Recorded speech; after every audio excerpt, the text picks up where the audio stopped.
क्या भारत की वजह से पुतिन और ट्रंप की मुलाकात हुई, या भारत की वजह से रूस के राष्ट्रपति ने यूक्रेन युद्ध पर समाधान निकालने की दिशा में ट्रंप के साथ बैठक की पेशकश को स्वीकार किया? अगर ट्रंप के दावों को माने तो हाँ। अलास्का में महाबैठक के बीच ट्रंप ने फॉक्स न्यूज को इंटरव्यू के दौरान यही कहा है। ट्रंप ने दावा किया कि पुतिन बातचीत को तैयार नहीं थे, युद्ध रोकने की दिशा में जरा भी सोच नहीं रहे थे। जब मैंने भारत पर टैरिफ बढ़ाने का ऐलान किया और जब पुतिन को लगा कि रूस अपना दूसरा बड़ा तेल ग्राहक खो देगा, तब पुतिन ने बातचीत की मेज पर आने का फैसला लिया। ये बात ट्रंप की ओर से कही गई है। आपको बता दें कि भारत रूस से उसके कुल तेल निर्यात का 40% खरीदता है। यहां तक कि भारत में भी कुल तेल जितना आयात होता है उसका 40% हिस्सा रूस से ही आता है। वहीं चीन सबसे बड़ा तेल ग्राहक है रूस का, दूसरे नंबर पर भारत है। लेकिन भारत ने तेल खरीदने न खरीदने को लेकर अपना रुख पहले ही क्लियर कर दिया है। भारत की ओर से बार बार कहा गया कि टैरिफ बढ़ाने का फैसला अमेरिका का है, ट्रंप का है, लेकिन तेल खरीदना का फैसला भारत का है। भारत किस देश से क्या संबंध रखता है, किस तरह का संबंध रखता है, कहां से वो बिजनेस करता है, ये पूरी तरह से भारत पर निर्भर है, किसी और पर नहीं। भारत ने रूस से तेल न खरीदने को लेकर कोई बात ही नहीं कही, बल्कि बीते कुछ दिनों में तेल व्यापार और बढ़ गया है। उल्टा ये कह सकते हैं कि अमेरिका के टैरिफ बढ़ाने वाली धमकी के बाद भारत ने तेल आयात और ज्यादा बढ़ा दिया। जी हां, रूस से तेल आयात प्रतिदिन बढ़ गया है जब से ट्रंप की ओर से धमकी मिली है।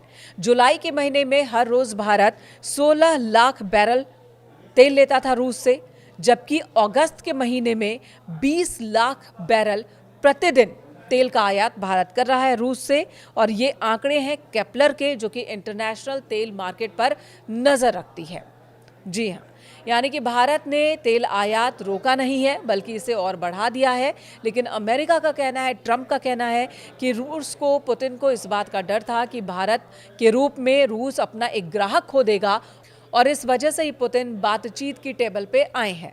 अब सवाल है कि मीटिंग का नतीजा निकला तो नहीं? क्या भारत पर अतिरिक्त टैरिफ लगाएंगे ट्रंप?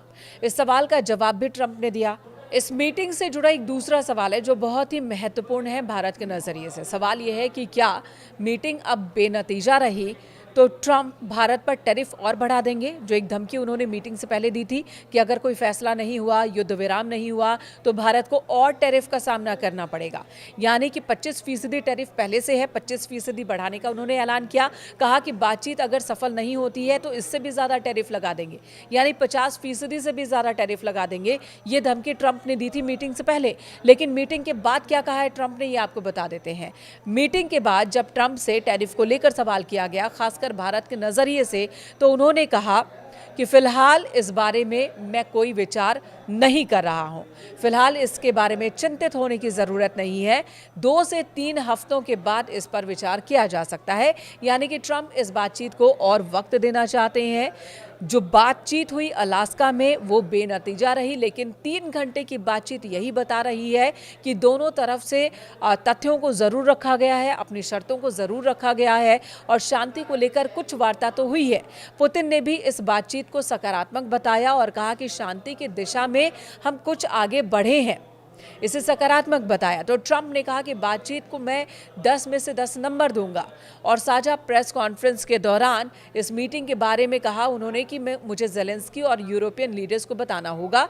तो वहीं रूस की ओर से कहा गया और पुतिन ने सीधे सीधे मॉस्को आने का उन्हें प्रस्ताव दे दिया कि अगली मीटिंग के लिए आप मॉस्को आइए। ट्रंप थोड़े उस वक्त असहज हो गए थे, थोड़े से आश्चर्यचकित भी हो गए थे, लेकिन बातचीत का ये सिलसिला अब शुरू हो गया है, इतना तो तय है। और टैरिफ को लेकर ट्रंप ने फिलहाल कहा है कि अगले 2-3 हफ्तों में इस पर विचार करेंगे। लेकिन भारत का इधर रुख कायम है कि टैरिफ बढ़े या न बढ़े, भारत अपने रुख पर कायम है। अगर उसे रूस से तेल खरीदना है तो जैसा वो अभी खरीद रहा है, जिस तरह के फैसले ले रहा है मार्केट के हिसाब से, आगे भी ऐसे ही फैसले लेता रहेगा।